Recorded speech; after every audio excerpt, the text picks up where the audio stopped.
Good morning everyone.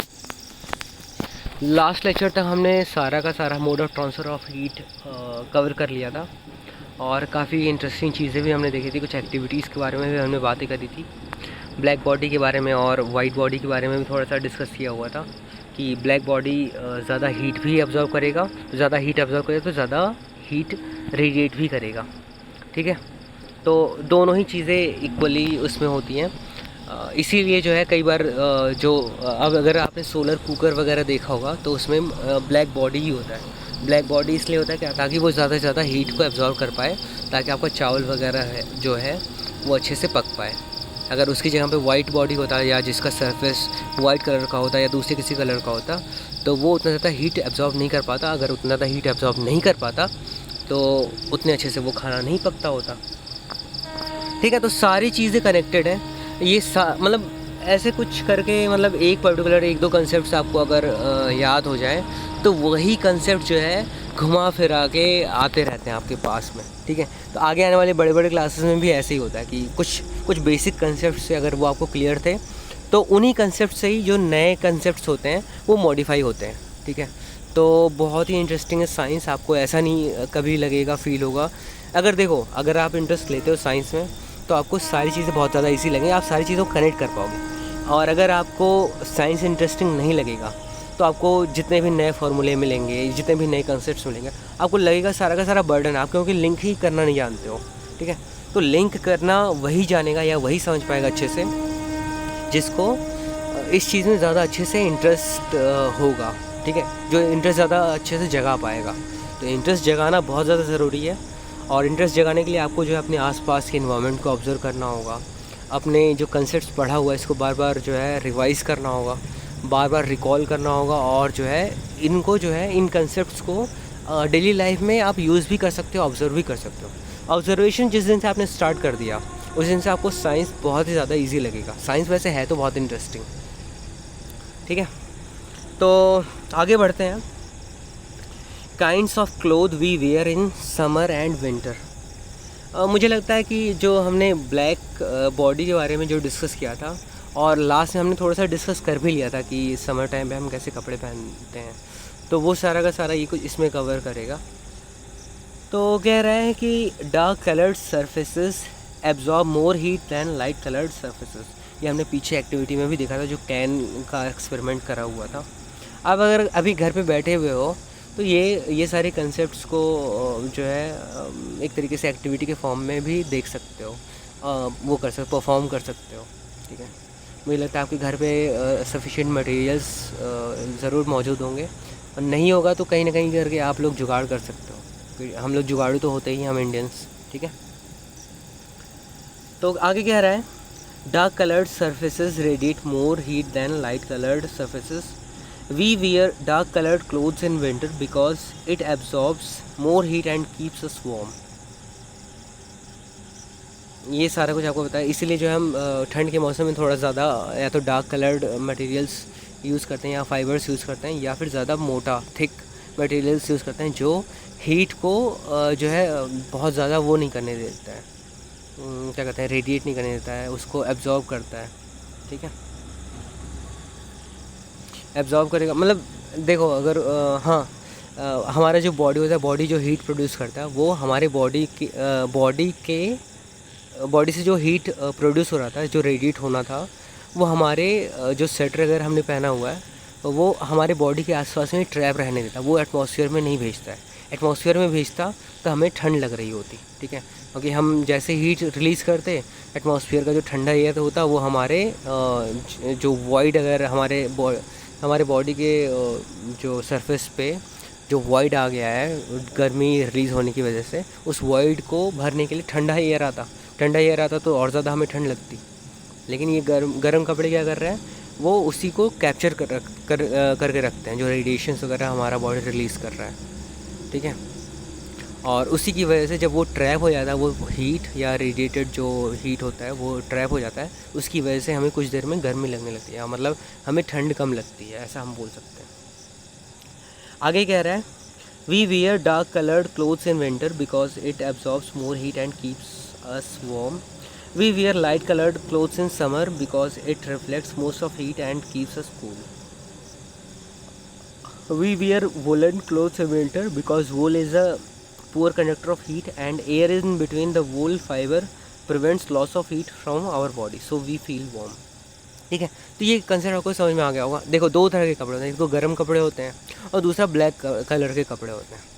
तो जो woollen clothes होते हैं वो पोर कंडक्टर ऑफ हीट होता है, तो हीट को रेडिएट करने ही नहीं देगा, हमारे बॉडी में ही ट्रैप करके रख देता है. और दूसरा जो होता है, जो ब्लैक कलर के कपड़े होते हैं, वो क्या करते हैं, जो सनलाइट होगा या आसपास में जो लाइट होगा उससे जो है हीट प्रोड्यूस होगा उसको बहुत ज़्यादा तेज़ी से एब्जॉर्व करता है. ठीक है, तो दोनों ही चीज़ें हैं. एक तो स्वेटर का अपना अलग काम है और जो ब्लैक कलर के जो खास करके जैकेट्स वगैरह होते हैं, आपने देखा होगा वो खास करके ब्लैक कलर के होते हैं. ठीक है, जनरली ब्लैक होगा या फिर ब्राउन होगा या और कौन सा कलर हो सकता है, टैन कलर का हो सकता है. ठीक है, तो ऐसे डार्क कलर के ही ये होते हैं, इस तरह के जैकेट्स वगैरह हुए या फिर कोट्स हुए, ताकि वो और ज़्यादा हीट को एब्जॉर्व कर सके. और अगर वुलन मटेरियल है तो वो पुअर कंडक्टर ऑफ हीट होता है, तो जो बॉडी हीट रिलीज़ करेगा उसको ट्रैप करके रखता है, वो जो है एटमॉस्फेयर में नहीं जाने देता है. आगे बढ़ते हैं. Conduction, convection and radiation. ये सारा का सारा आपको पहले से पता है, तो मुझे लगता है कि इसमें कुछ भी डिस्कस करने की जरूरत नहीं. देखो, इसमें ये कन्वेक्शन वाला जो प्रोसेस है, ये वाला जो बर्तन दिया है इसमें ज़्यादा अच्छे से दिखाया. ये जो सॉस पैन है, सॉस पैन में अच्छे से दिखाने की कोशिश करिए.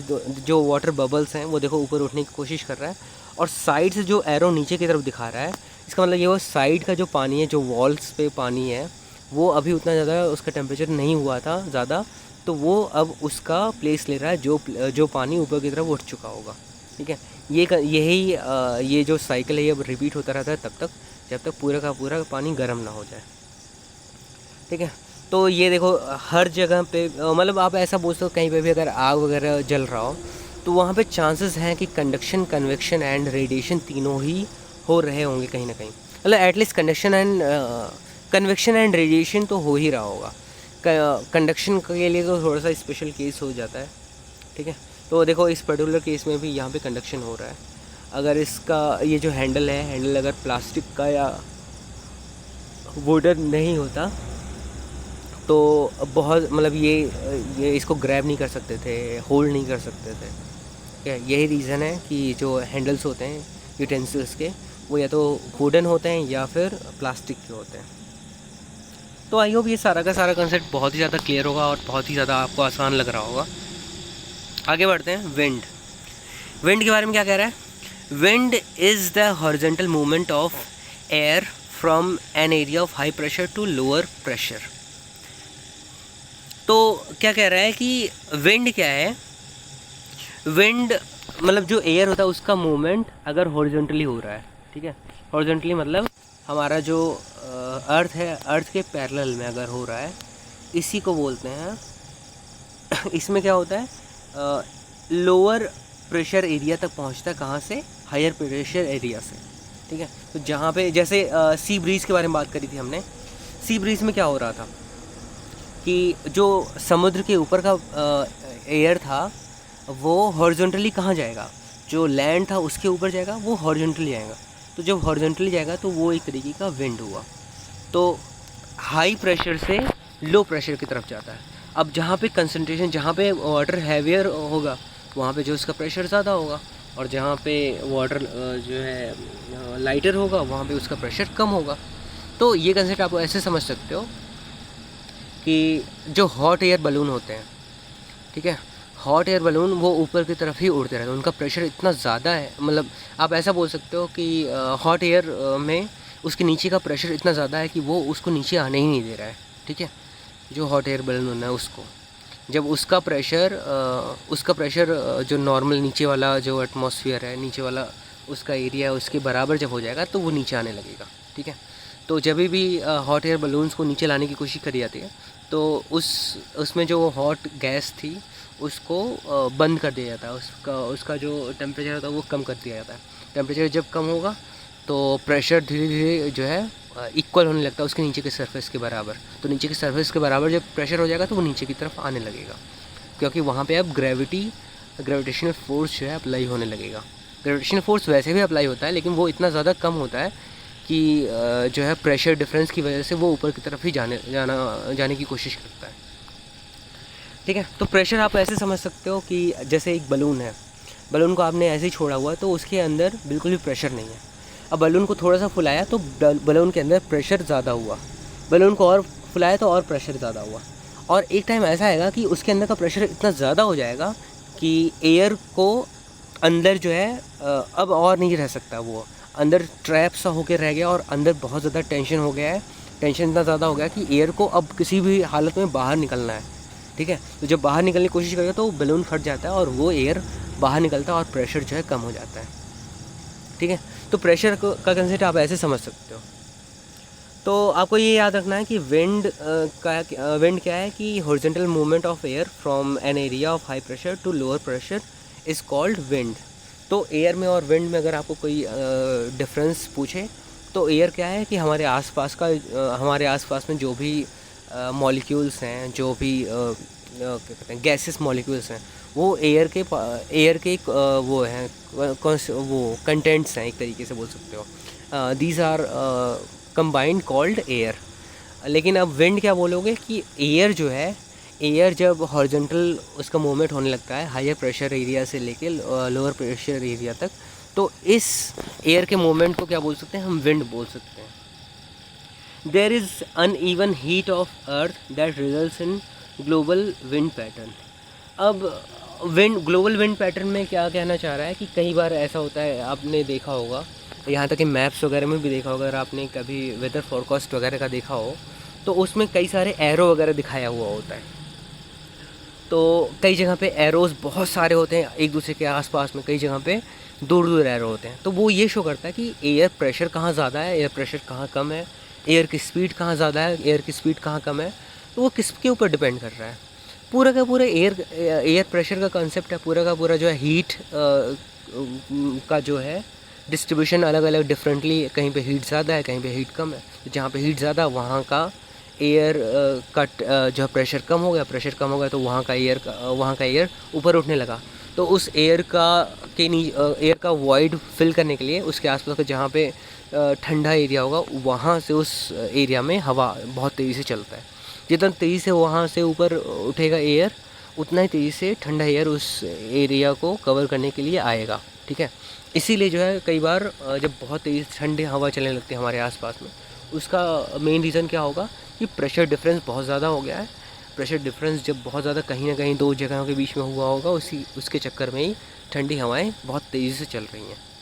अदरवाइज़ नॉर्मल हवा तो चलती रहती है। नॉर्मल हवा इसलिए चलती है क्योंकि जो प्रेशर डिफरेंस होता है बहुत कम होता है। ठीक है, ऐसा नहीं कि प्रेशर डिफरेंस नहीं होगा, प्रेशर डिफरेंस नहीं होगा तो बिल्कुल हवा रुक जाएगी, और जबकि हमें पता है कि हवा चलती ही रहती है हल्का फुल्का करके ही। ठीक है, तो आज के लिए इतना बहुत है, बाकी हम नेक्स्ट लेक्चर में कंटिन्यू करेंगे। आई होप लास्ट लेक्चर में हम इस चैप्टर को कंप्लीट भी कर दें। ठीक है, चलो फिर आज यहीं रहने देते हैं। Thank you.